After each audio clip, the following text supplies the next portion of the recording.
Charges laid against a civilian employee of the Calgary Police Service. That will scare a lot of people who have access to this kind of information. She's accused of using databases to look up people she had or wanted relationships with.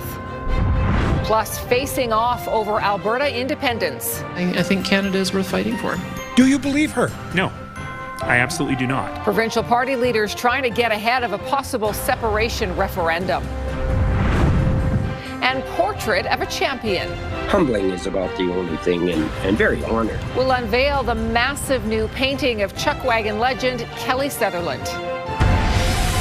CTV Calgary, local breaking news with Tara Nelson. Hello and thank you for joining us. A civilian member of the Calgary Police Service has been charged in a breach of privacy investigation. She is accused of accessing police databases to obtain protected information of several people she once had or wanted to have a personal relationship with.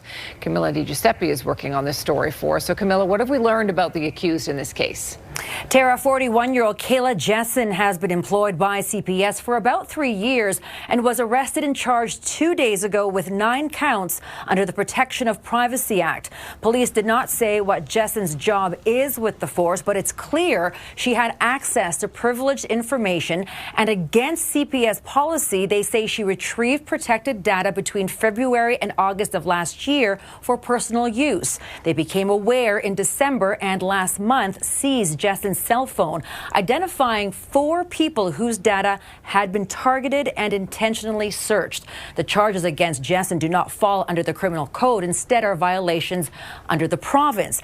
Unlike the case of a 911 dispatcher in 2024 who was criminally charged with giving information of people linked to organized crime to others also involved in organized crime. Jessen, however, won't get jail time but could face hefty fines. Police admit this breach of privacy involving one of their own hurts public trust. One criminal justice expert we spoke to says investigators are making a strong point by making details of this case public. And we know the name of this individual, and we know why they were allegedly doing what they did. That will scare a lot of people who have access to this kind of information and remind them not to do it. And police say Jessen is currently on an unrelated leave from the service pending review. She's been released from custody with her next court date set for June 2nd. Tara? Okay, Camilla, thank you. 2 more people are now facing charges in a Lethbridge man's recent death. That brings the total to 5 people facing first-degree murder. Police today are releasing details about what led up to the fatal encounter. Quinn Keenan joins us. And Quinn, police say the victim was targeted and attacked. Well, in the hours leading up to his death, police say the 27-year-old man was confined, choked, and beaten. Police believe they now have all the suspects involved in his death. It happened March 27th at an apartment complex on the 200 block of 7A Avenue South. Police were called there around 6:30 in the morning and found the man dead. LPS will not be releasing his name.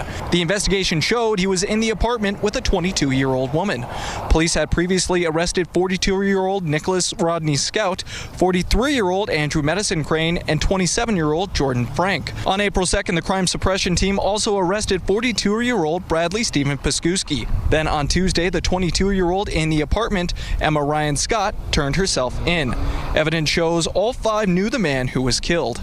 There was no ongoing risk to the public identified. It's important that everyone in this community feels safe. And I think this is a safe community, and so as soon as we can, bring these investigations to a conclusion and hold those responsible accountable, the better. All 5 have been remanded into custody. Piskuski was scheduled to appear in court today, while Scott will appear tomorrow. The remaining 3 are scheduled to appear in court in the weeks ahead. Tara? Okay, Quinn, thank you. The provincial police watchdog believes a Calgary police officer may have committed an offense when he shot a suspect, but he will not be charged. In July 2023, a man broke into a Forest Lawn home and chased a tenant outside with a sledgehammer. When police arrived, the man was smashing a parked car. Police body cam images show one officer fired a taser 4 times. It had no effect. The officer then deployed pepper spray, which disoriented the man, but he still swung the sledgehammer toward police. Another officer then shot the man in the arm, and he was taken into custody. ACERT says the threat posed by the man waned after being hit with pepper spray, but the Crown ultimately decided not to charge the officer. 4 pedestrians have been hit by vehicles in the span of 12 hours on Calgary streets, and police believe we are on pace for another record year. The most serious collision occurred in Seton last night. It's raising concerns about a specific road where residents say speeding and reckless driving is common. Here's Tyson Fedor. A blue car and smashed windshield is all that remains from a pedestrian collision along Seton Drive and Main Street Southeast Wednesday night. It's a scary place to cross. A woman was seriously hurt while crossing the road around 9 p.m. The driver stayed on scene. There's no word on any charges. Resident Nicole Mullett says she has made 3 complaints about the intersection to the city. I heard somebody lay on their horn and I heard a really loud thud, which was terrible. Looked out the window and there was a woman laying in the middle of the road. I know this intersection. I've crossed it before, and it is dangerous. Ward 12 Councillor Mike Jamieson says Seton Drive has been a constant hazard to people looking to cross the road. There's been a lot of complaints about Seton Drive, and this is not the only intersection that's really bad on Seton Drive either. So there's a number of them that are very troublesome. There have been 9 fatal traffic accidents, with 4 involving pedestrians in 2026. Wednesday night also saw a pedestrian collision on McLeod Trail near the BMO Centre, along with another in the northwest. Early Thursday morning, a person suffered minor injuries at 1st Avenue and 144th Street Northwest. People aren't getting the point, and I think what we really need to see is a complete shift in the ideology around driving, about the responsibility you have when you're doing that. You're responsible to yourself, but you're also responsible to everyone else that uses the road to help keep them alive. 123 pedestrians have been hit on Calgary roads so far this year. We can't keep blaming government for the things that they do. We can't blame the roads and barriers, and we have to at some point own it.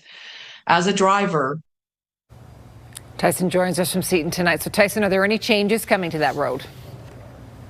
Well, Tara, despite the complaints lodged to the city from people like Mullett and many other residents in this area, at this point there are no changes scheduled for this intersection behind me. But just east of here is 45th Street here in the southeast. It's near a high school. Councillor Mike Jamieson saying today that the city is planning to put in traffic lights along with pedestrian lights there to help with traffic safety. Tara? Okay, Tyson, thank you.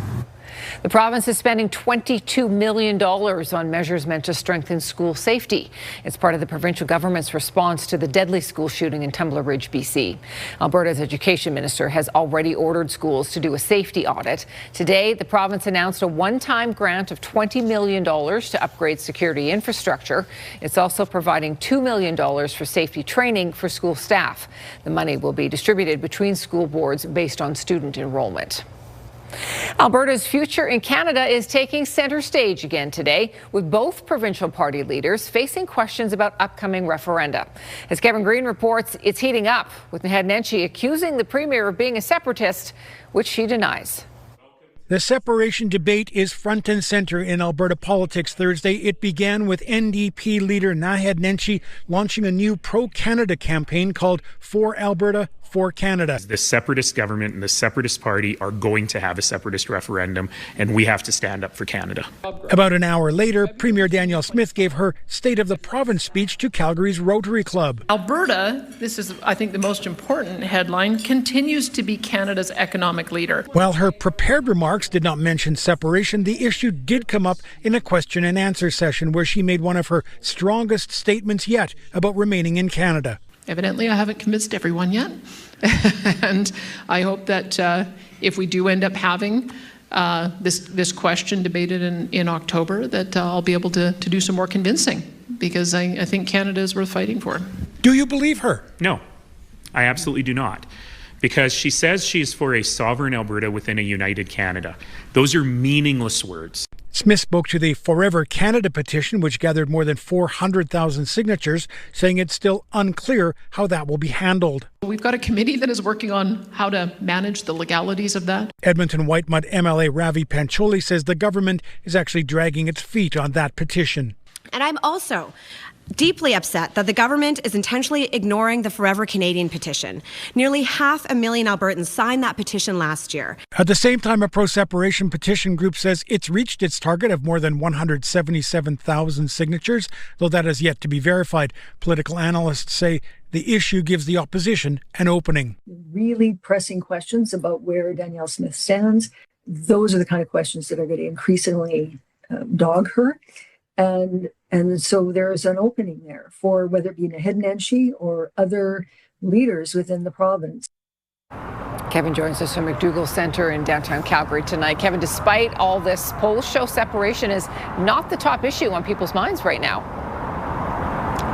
No, recent polling shows that healthcare takes the #1 position in people's minds, followed closely by the cost of living, particularly since the onset of the war in the Middle East. The question of separation ranks much further down the list, but politicians, pollsters, and political scientists all agree that the closer we get to October and the closer we get to what likely will be a referendum on the issue, the farther up that list, it will move likely right to the top by the time October hits. Tara? Okay, Kevin, thank you.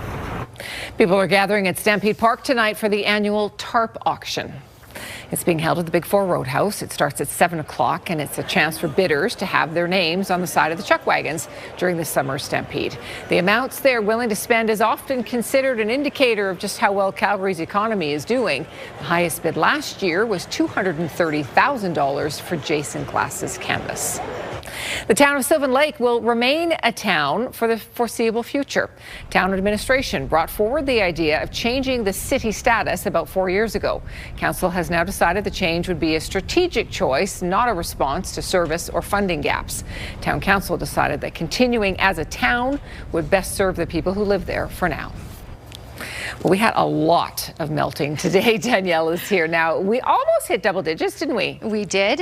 We're at 8 degrees right now. The winds are calm. And as you can see by the live shot, the sun is out. It's been a stunning day, and it's a stunning evening. And tomorrow will be just as bright, if not brighter, and even warmer. So we have really nice weather for the next couple of days anyway, before the next system arrives on Sunday. All right, here's your next 24-hour forecast, and just really keep in mind a bit of a wind chill. Chilly start tomorrow morning, -6 at 8 a.m., but then we get up to 15 degrees in the afternoon. This is a 2-day stretch of really warm weather. I'll show you that coming up, Tara. Thank you, Danielle. Ahead of the start of high-stakes peace talks this weekend, Israel dramatically escalated its attacks in Lebanon. How long can this shaky truce between the U.S. and Iran hold? And much more than a Jeep's worth, we'll peek inside an overflowing vehicle full of food for hungry Calgarians. Stay with us.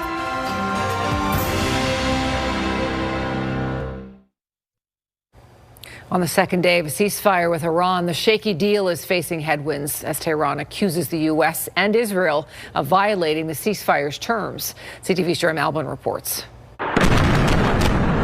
Israel blew up bridges in Lebanon in its battle against Iranian-backed Hezbollah militants. Yesterday's bombings in Beirut, one of the deadliest, says the health ministry, killing hundreds and wounding more.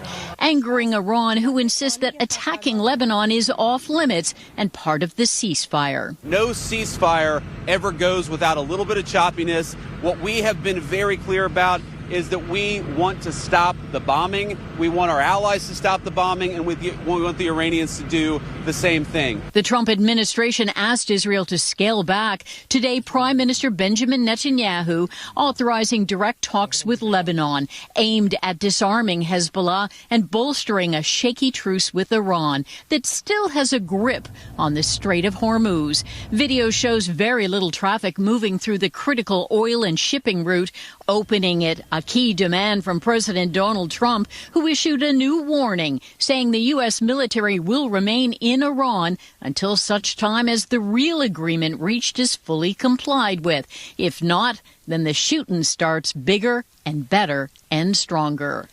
NATO Secretary General Mark Rutte says the alliance is working with Washington to keep the strait open. President Trump has repeatedly threatened to withdraw from NATO over a lack of support for his war in Iran. Some allies were a bit slow, to say the least. But what I see when I look across Europe today is allies providing a massive amount of support, basing logistics, and other measures to ensure the powerful U.S. military succeeds in denying Iran a nuclear weapon. And those high-stakes peace talks set to take place this weekend in Pakistan. The president telling reporters that he's optimistic, adding that if Iran doesn't make a deal, it will be very painful. Joy Melvin, CTV News, Washington. A rare White House address from the U.S. First Lady today. Melania Trump is denying ties to the late sex offender Jeffrey Epstein as lies that must stop now. Numerous fake images and statements about Epstein and me have been circulating on social media for years now. Be cautious about what you believe. Melania Trump clarified she had no knowledge of Epstein's crimes and that she never had a relationship with his accomplice, Ghislaine Maxwell. She claims she is being falsely linked to them for financial and political reasons. The First Lady also called on the U.S. Congress to allow Epstein's victims to testify under oath. It is not clear what prompted these comments about Epstein, who was previously a friend of Donald Trump. This is CTV News, Calgary. Let's bring Danielle back in now. We've got some great days ahead. We do, yeah. The next couple of days, certainly a lot toastier than what we've been used to for the last while as we get into the teens, the mid-teens, in fact. And tomorrow with a whole lot of sunshine as well. So make some plans to be outdoors if you can, even if it's just for a short walk. Take advantage of it while it's here. Before I get into the forecast, we have a weather in the classroom and a weather in the studio program. This is all sponsored by the Alberta Teachers Association. And today we had nearly 60 kids from Foundations for the Future charter schools. You can see their wonderful little faces here, just to zoom in so they get some airtime. They were fantastic. They were smart. They loved the green screen, as you know, many kids do when they come in here. We had a great day of weather learning in the studio today. So thank you very much for joining us today. All right, let's get into this lovely forecast. It's been a while since I've been able to talk about these types of things. So look at this, 10 degrees in Pincher Creek, Lethbridge, Brooks, and Milk River. So we're in the double digits in many communities and close to it in Medicine Hat, close enough to it in Calgary at 8 degrees. That's our current temperature and our daytime high. But when you check out Banff and Drumheller, it's warmer than it is in Calgary right now at 9. We've had relatively calm winds all day today, as you can see. So 30 degrees. We don't even have gusts that registered in many of the reporting stations here. So it's been a calm wind day today. Tomorrow we have the potential of gusts up to 40 kilometers per hour at times. So pretty tame once again for tomorrow when we talk about the winds. The sun will be out. This is all just clearing out. We did have some isolated showers along the Trans-Canada down towards Medicine Hat and a little bit of mixed precipitation south of Medicine Hat today. But again, as you can see, this is fizzling out, moving out, setting us up for some sunshine for tomorrow. It's a beautiful day. All right, so here's a look at the futurecast. I'm just going to play this through until we have something to talk about, which is Saturday. So Saturday, it will still be warm, but we will have the clouds increase throughout the day. We have a small chance of isolated showers in the city on Saturday morning, but our greater chance is later in the day, closer to the supper hours and early evening, of some isolated showers, and we could see that as well further to the south. Further to the south, even the potential of some isolated pop-up thunderstorms as well. Non-severe, but there is that potential later in the day on Saturday. It's Sunday, though, that we're looking at the real moisture from this. So this is your Action Furnace 5-day forecast. 15 degrees for tomorrow with mainly sunny skies. On Saturday, the clouds will increase throughout the day, and there is a decent chance of a late-day sprinkle, but we're still going to hold on to those mid-teen temps. By Sunday is when the next system rolls in. It's going to drop about 1 millimeter of rain in the city, 1 centimeter of that wet snow, and it will also drop our temperature, so just a high of 5. It's just a one-day blip, and then we rebound very fast right back into the teens for Monday and Tuesday of next week. All right, midnight tomorrow is the absolute final deadline in the Foothills Hospital Home Lottery. You could win the $3.2 million grand prize show home in Harmony, built by Bay West Homes, plus $100,000 cash. Get your tickets before midnight tomorrow at foothillshospitalhomelottery.com. You can help Calgarians facing food insecurity by donating to the Fill the Jeep food drive. The Fill the Jeep food drive started back in 2020 to help families impacted by the pandemic. It continued, though, to help anyone struggling to put food on the table. Now it has help from local businesses, Trapped Escape Room, After 8 Interiors, and Tower Chrysler Dodge Jeep Ram. They were collecting donations until August 6th, and they dropped them off today. It's a donation that is critical to the food bank. It's really this community support that allows us to do what we do. And right now that's serve over 900 households a day through our emergency food hamper program. The Owen Hart Foundation hopes to collect over 3,000 pounds of food this year. The Stampede Tarp auction gets underway later tonight. We mentioned that. Attendees will also get to see some terrific art honoring a pair of legends in the sport. And later, many people are terrified of public speaking. This Calgary student is one of the best in Canada. Now she's about to take on the world.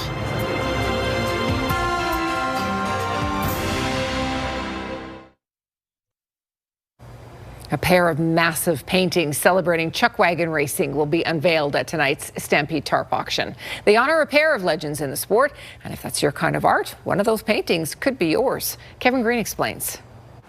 Kelly Sutherland has won more World and Stampede Chuck Wagon Championships than anyone else, 12 of each. If you can achieve that, it's something that you dream about, but you've realized that 90% of the people can't get there. It earned him the nickname The King, a legacy now captured on canvas in a painting of the same name. It's huge, just over 1.5 by 3 meters or 5 by 10 feet. Artist Paul Van Ginkel says for this, size matters. It showcases the subject in a more grand capacity. The painting is based on a moment caught at the Stampede track, with every detail from the horses to the crowd carefully rendered. With all my paintings, it's like twofold. It has to be equally aesthetically pleasing and then also accurate, because Kelly knows these horses.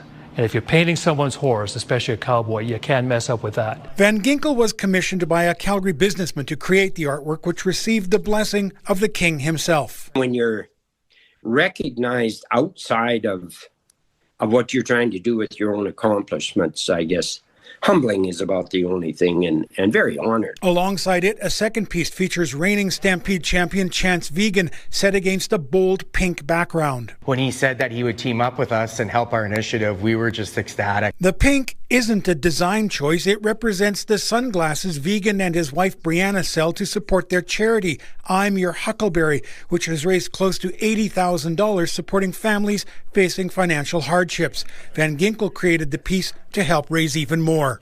I admire Chance. I admire what he and his wife, Brianna, are doing with their charity. And I thought if I can help and be part of that team some way, I'm all in. This exceeded our expectations, and I think that most people will agree when we start selling the raffle tickets to help the charity. I think it's going to do extremely well. The Vegan painting will be raffled off with 200 tickets at $200 each. Both works were on display Thursday night at the Calgary Stampede Tarp auction. Kevin Green, CTV News, Calgary. Calgarians have a rare chance to see some Canadian art masterpieces this week.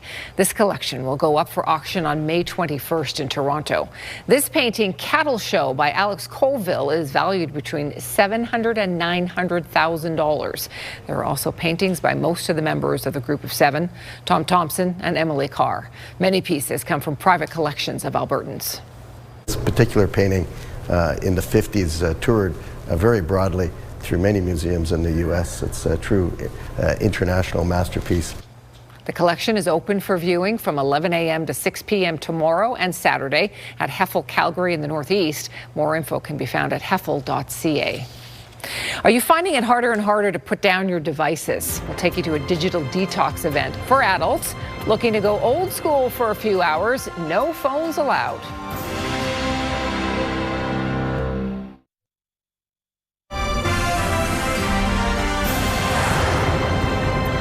Crew aboard Artemis 2 is getting closer to Earth, but they took out time for a special phone call. We have this on board flying, and when we get back, we'd love to make sure this gets to you. So I wrote your name on the back. Astronaut Jeremy Hansen and the crew spoke with Prime Minister Mark Carney last night. The crew is on day 9 of this mission now, in which they flew around the moon, witnessing parts of the lunar surface never seen before by human eyes. Splashdown in the Pacific Ocean is set for tomorrow night. Very exciting. All right, well, anyone who lives in a rural setting, they get the added benefit of wildlife, of course, but every now and again, there's an unexpected visitor. This is wild turkeys knocking on our bedroom window. Whoa, Jim Rivers shared this video with us. He lives in the Porcupine Hills area of southern Alberta. He says he and his wife were woken up by banging yesterday. It was these two gobblers hammering on the basement window. They looked outside and found another 7 hens, the whole flock of wild turkeys just strolling around the property, making themselves at home. Saying, I want in. Yeah. Let me in. They're big. I was going to say, those are some big turkeys. They are big. Wow. Well, speaking of startling and unexpected noises.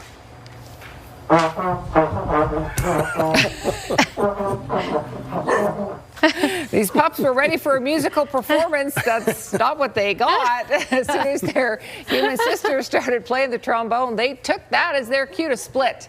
I guess that's not the sound they were expecting. Well, she was a bit off key. She was a little off key. Right? I mean, yeah, maybe she's just learning. Yeah, sure. No patience, guys. Come on. This will be a whole year of that. Right. That squash duck sound. This is what I do when my kids play the recorder. Yes, you run. Yes, you run. yes. Yeah.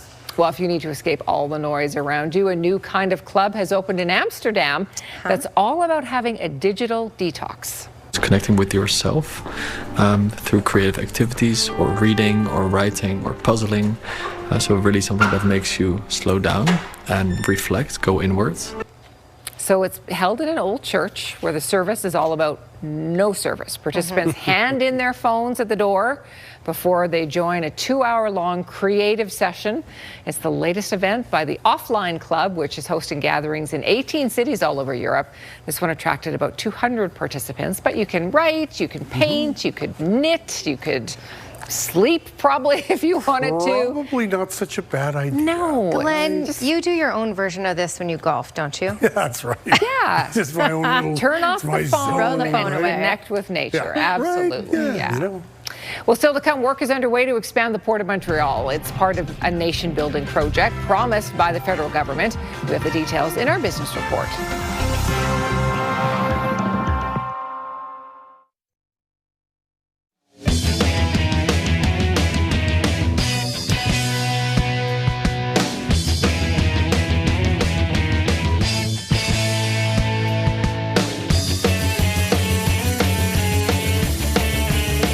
CTV Ski Report, brought to you by Sunshine Village, home of Canada's best snow and hottest lifts. Still a little skiing left in our season. All right, Skywatch weather camera. Oh, look at that blue sky, and we're going to have the blue sky tomorrow as well, and temperatures will be even warmer. Can you feel it? Sure you can. A lot of people are a lot happier, a little bounce to the step for sure. 8 degrees was the high today, 10 is normal. So while it was very pleasant and very nice, the winds were calm as well. We didn't quite get as warm as we should be for this time of year, but we will tomorrow.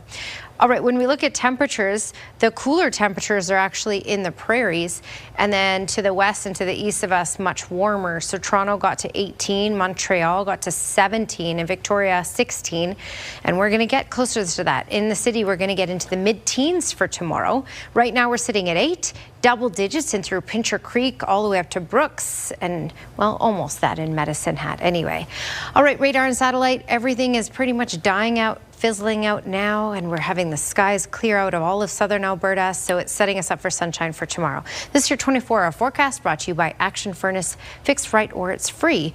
Tomorrow morning, a bit of a chilly start, -6 at 7 and 8 in the morning, but then look at your afternoon high, 15 degrees, mainly sunny skies. It should be a really fantastic day to get out and enjoy it, and we all do that. We know how to make the best of it, that's for sure. All right, 20 degrees for Salmon Arm tomorrow, 22 for Kamloops, so warmer temperatures overall, as you can see. 14 for Rocky Mountain House, Edmonton, Red Deer in the mid-teens for Olds through Calgary, and high teens, Drumheller, High River, and Lethbridge and Medicine Hat will likely crack that 20-degree mark tomorrow. All All right, midnight tomorrow is the absolute final deadline in the Foothills Hospital Home Lottery. You could win the $3.2 million grand prize show home in Harmony, built by Bay West Homes, plus $100,000 cash. Get your tickets before midnight tomorrow at foothillshospitalhomelottery.com. Charges have been laid against a Calgary police employee accused of accessing CPS databases. Police allege the 41-year-old woman was obtaining information about individuals she had or wanted to have personal relationships with. 4 pedestrians were hit in the span of 12 hours on Calgary streets. In one of them, a woman suffered serious injuries. Police are very concerned about the dangerous trend. And the province is spending $22 million for measures it believes will strengthen school safety. It's part of the provincial government's response to February's deadly school shooting in Tumbler Ridge, BC. The insulin pump program is being expanded in Alberta to cover the cost of tubeless pumps. The Omnipod 5 continuously monitors blood sugar and automatically delivers insulin as needed. It costs over $6,000 for the starter kit and monthly charges for the insulin. Now patients can get one for free every 5 years. Albertans already using an Omnipod system may also be eligible to upgrade earlier through the manufacturer's upgrading program. More than 1.3 million Albertans live with diabetes. Well, there are many ways to represent Canada on the international stage. They don't all involve sports. A Calgary high school student is heading to Bristol, UK tomorrow, where she'll be taking part in the World Individual Debating and Public Speaking Championships. For someone who used to be shy, she is about to be loud and proud. Here's Kevin Fleming. Wildflowers are the unsung heroes of our ecosystem. She's fine-tuning her entry for persuasive speaking. Sonia Greywall wrote then memorized her script about the importance of wildflowers, a topic she's interested in. She has to keep it to the required 13 minutes in length, but at competitions, she doesn't always have access to a timer. It comes with practice, so I think I've gotten much better at memorizing now than I was before. It usually just takes a couple run-throughs, and I find it easier to do because it's my writing. It's the way I would say things, so it's easier to memorize. This is the second year in a row she'll be competing in the World Individual Debating and Public Speaking Championships, where she's entered in 4 of the 7 categories. My absolute favorite one is impromptu speaking.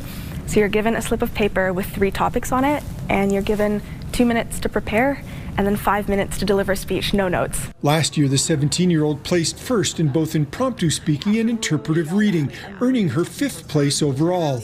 Jacqueline Rolston is proud of what Greywall has achieved. I feel like everybody's just rallying behind her.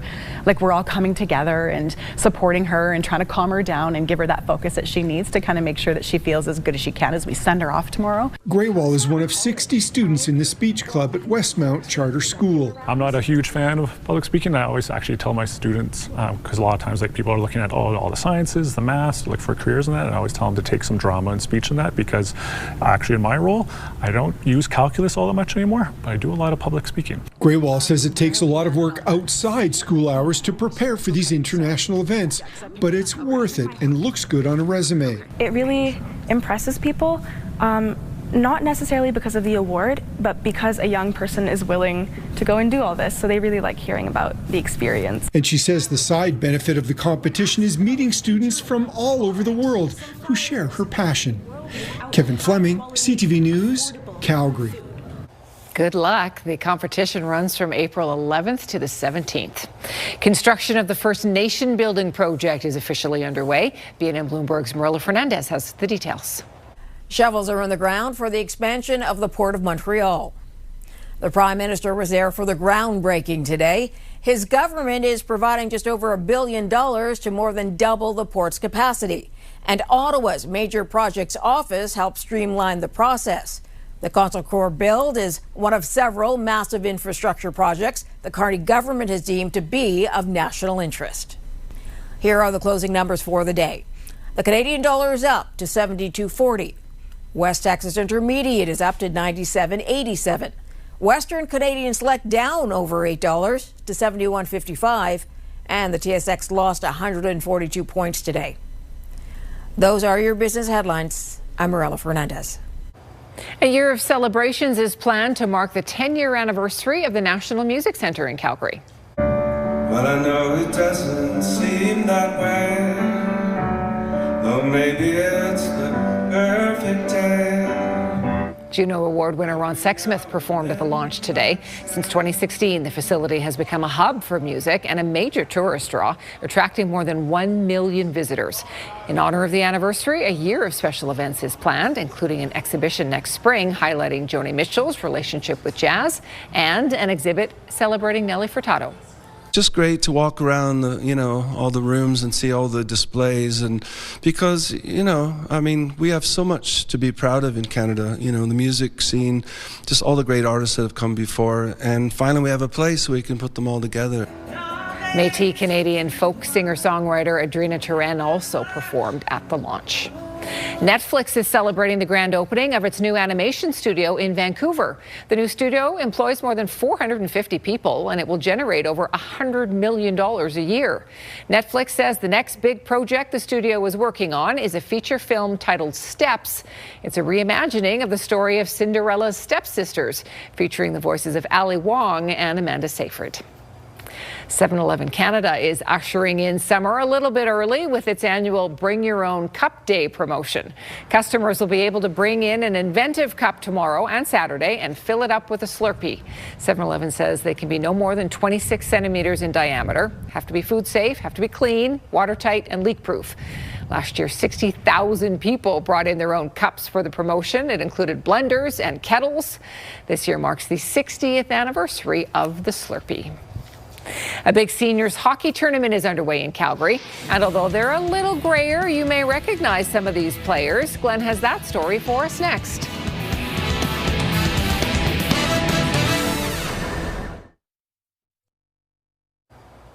Calgary soccer referee Drew Fisher has been picked for the FIFA World Cup. The 45-year-old is one of 52 referees selected for the big event, co-hosted by Canada, the U.S. and Mexico this summer. Fisher has been a Major League Soccer ref since 2012 and was a video assistant official at the Qatar World Cup in 2022. And Michael Barwigan of Coaldale has been selected as an assistant referee for this year's event. Match assignments will be made next month. The long road trip for the Calgary Flames continues tonight in Denver. Glenn is back with us. And Glenn, the Flames play the Avalanche a lot down the stretch. Tara, do they ever? The Flames and Avalanche face off against each other 3 times in less than 3 weeks.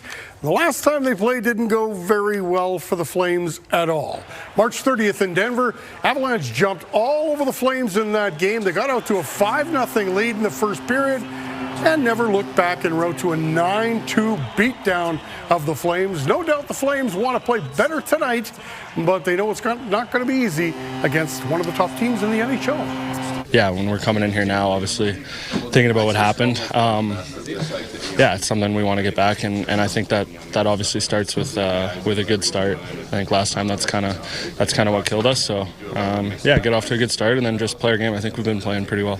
They have a very good team, and in here you have to make sure you start on time. Number one, it's important for us. But since that game, I feel like we've gotten much better in how we played on this road trip. I mean, it's the same road trip. We're here again, but I know we'll be a better team tonight. That game's just about ready to get underway. Well, they're playing all the hits over at Cardell South. We're talking the 50s, 60s, 70s, and 80s. No, not music. We're talking hockey. 34 teams and 520 players from 4 provinces and 2 territories are here in Calgary to compete in the Canadian National Senior Hockey Championship. In all, there's 6 divisions from 55+ all the way up to 80+, and you may even recognize some of the names. The competition is good, but they also know how to play properly at our age. Being 72, I'm happy they would take me. Williams isn't the only pro playing in this tournament. This is a 70+ game between Calgary and Saskatoon. Boris Lukowicz and Rich Preston used to light it up with the Winnipeg Jets and Houston Aeros.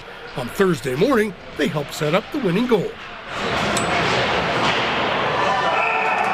I think Rich made a nice pass to me, and ended up I took it wide, and then managed to, I think, took a shot, got a rebound, brought it around, and I looked, and I had to actually look twice because Rick Hindmarsh was so wide open. I couldn't believe it. And then he buried it. Hockey, dressing room camaraderie, guys work together to win. And we're not here to lose, we're here to win. It's old man hockey. You can't spear and all that stuff, but... As you can see, all of these guys still have a competitive edge. and playing for a national title helps get the juices flowing. So that's pretty cool. We played 2 years ago in Quebec City, and we finished third, but that was a great event, you know, playing with people our age, and there's some good competition, and it's always, you know, it's a little Olympics, so yeah, it's pretty fun. Just don't expect to see any of the celebrations from the past. Did he know how to celebrate? Get on that stick, you wicked witch, and ride it out. You know, I'm on a zero contract. I'm normally not used to that, you know. So if I'm going to do something special, you got to get your checkbook out. Absolutely. The Canadian National Senior Hockey Championships wrap up on Sunday at Cardell South. Canada's Soccer 2026 Futsal Canadian Championship. It's underway right now at Seven Chiefs Sportsplex. In all, there are 17 teams taking part in this event, and it includes 8 men's teams and 9 women's teams. The last time the event was held here was in 2024, and it was a huge success, so a no-brainer to bring it back to Calgary again. The popularity of futsal continues to be on the rise in this country. I think it's something that's incredibly accessible. You know, it can be played in a school gym. You know, you don't need your 11 players aside like you do with traditional soccer. So it's something that's, you know, incredibly exciting, fast, you know, and really fun to play in, to watch as well. So, you know, I think, you know, the growth of this event in particular really demonstrates the growth of the sport as a whole across the country and across the world as well. The Futsal Canadian Championships wrap up on Sunday at Seven Chiefs Sportsplex. It's the annual rite of spring. Of course, we're talking about the Masters golf tournament, and it's underway in Augusta, Georgia. Defending champion Rory McIlroy had himself a fine day. He's sitting at 4 under par. This his birdie putt on 17. Take a look at how much it breaks. McIlroy sinks it to get to 5 under. He shares a lead with Sam Burns. There were some great shots out there on day one, including this one by Shane Lowry on the par 5 13th hole. Third shot, skip, and into the hole for eagle. Lowry ends his day at 2 under. And what about the Canadians? This is Corey Connors on the par 4 14th. He was 3 over, but is able to chip in for the birdie. Connors ends up 3 over after round 1 at Augusta. Nick Taylor, your top Canadian. He is 1 under par. Mike Weir struggled a little bit, 9 over par. I walked by a lot of TVs that had golf on them today in the newsroom. Oh, I love the Masters. It's so fun. Love it. I sense a little extra bounce in Glenn's step today. Yep. And your step probably, because temperatures are so much better than they were. And when you look at the next 5 days, well, we have 4 of the 5 days in the teens. So, hey, not so bad. 15 degrees for the next couple of days. The clouds will start to move in Saturday. Chance of a late day sprinkle. A system rolls in for Sunday. That mixed precipitation, wet snow, and then back to the teens to kick off next week. Okay, weather window brought to you by Lux Windows and Doors.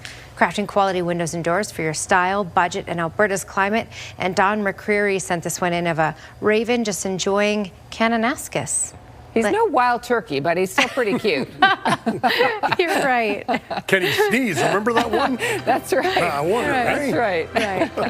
Thanks for your company tonight. Have a great evening. We'll see you tomorrow.